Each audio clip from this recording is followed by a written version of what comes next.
Tak, to mě krásně vyšel úvodní zvonec. Přicházíme domů. Tady je ta jejich vyhlídková věž. Garáž. Místo na stání. A jdem dovnitř. Tak. Naproti sobě tam jsou technické místnosti. Tady je garáž, nějaký kola. Tady máme pračku, sušičku. Tady jsou nějaký blbiny. Všechno potřebný. Tady se trochu bojím, protože nevím, jak se tady dosvěcí. Jo, tady je ještě nějaká blbina. Tady máme vinný sklípek. Budou sami prej pálit nějakou pálenku z jablek nebo co. Tak jsme zvědaví. Tak, to je ta garáž. No a domů se jde teda po těch schodech. Domov začíná tamhle.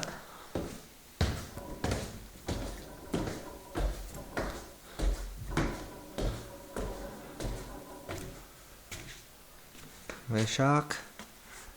Tady to je chodba. Já bydlím hned za dveřma.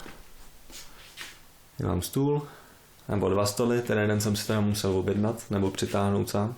Postel velkou, noční stolek a skříň. Tady je jedna půlka, tady je druhá půlka.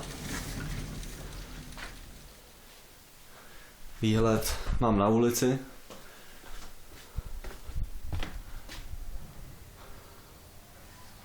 Tak. Zpátky do chodby. Tady máme, nebo spíš já mám, oni využívají jen tak občas, koupelnu. Je tady vana. Z prcháčů mám vedle záchod. Tady to je pára, ale prej moc nefunguje. No, stejně to není nic moc teda hezkýho. Tak. Takže to jsme zase v chodbě, tady je nějaký přístřešek na boty a bundy a všelijaký krámy. Tady se jdem 5 schodů dolů a jsme v jídelně s takovým maličkým obývákem.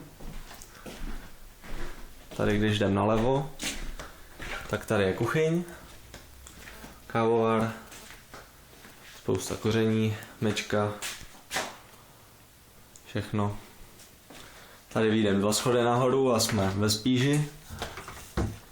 Všude se tady sami od sebe rozsvěcí světla. Tady je mražák, tam doufám budou strašné zásoby masa, hlavně hovězího. Tady to mají takovou maličkou zahradu, tam ta trampolína to už je vlastně sousedů, takže tady je takový maličkej ten. Pěstou si vlastní rajčata, třídě odpad. Tady dájo, máme něco na vejlety. Tak, vracíme se zpátky. Po 5 schodech nahoru. No a tak největší netypičnost tady toho baráku je tohle. Tady to je 1 schody. Další schody. A takhle je to celý strašně vzdušný. Takže když člověk vyjde do tady těch pár schodů, tak je v takovém prvním jakože poschodí. Tady mají kluci. Tady to je taková společná místnost. Tady to je doupě staršího, teda vlastně mladšího. Fina. Ten si víc uklízí. Tohle je Noaha. Ten má rád Lego. To je vidět. Má tady, teď to museli asi uklidit ty uklízečka, ale obvykle tady má úplně strašný bordel. Takže se vracíme zpátky. Spousta prostoru. Využitého samozřejmě. 3 schody. Jsme na úrovni druhé koupelny. To je jejich koupelna. Tady mají vanu, umyvadlo, záchod. Tu oni využívají víc. Tak, jdeme sem. Tady jsou další 3 schody. Tady je jejich ložnice. Tady v celku nic není, ale tam je taková dobrá skříň, kde se dá schovávat prý. Až budeme hrát na schovávanou. Tak. Hurá do dalšího patra. Je tady fakt hodně schodů. Tady to je hrad. Pohovka. Tady přicházíme na ten jejich slavný výklenek. Tady ten kostelík, co byl dole. Co bimbal. A začíná bimbat v 7 ráno. Tady člověk ani nemusí nastavovat budíka.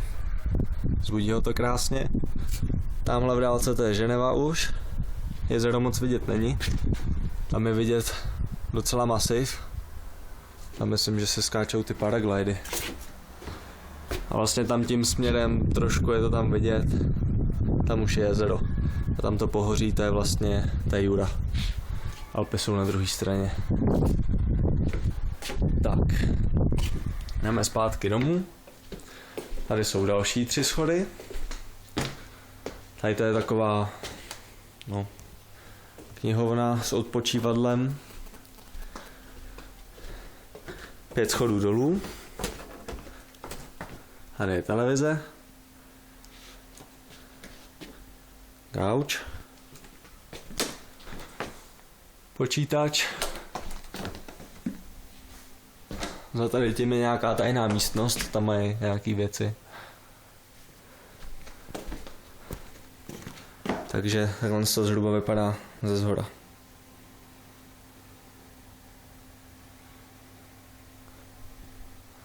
Je to tady fakt takový prostorný. No, tak to je asi tak všechno zatím.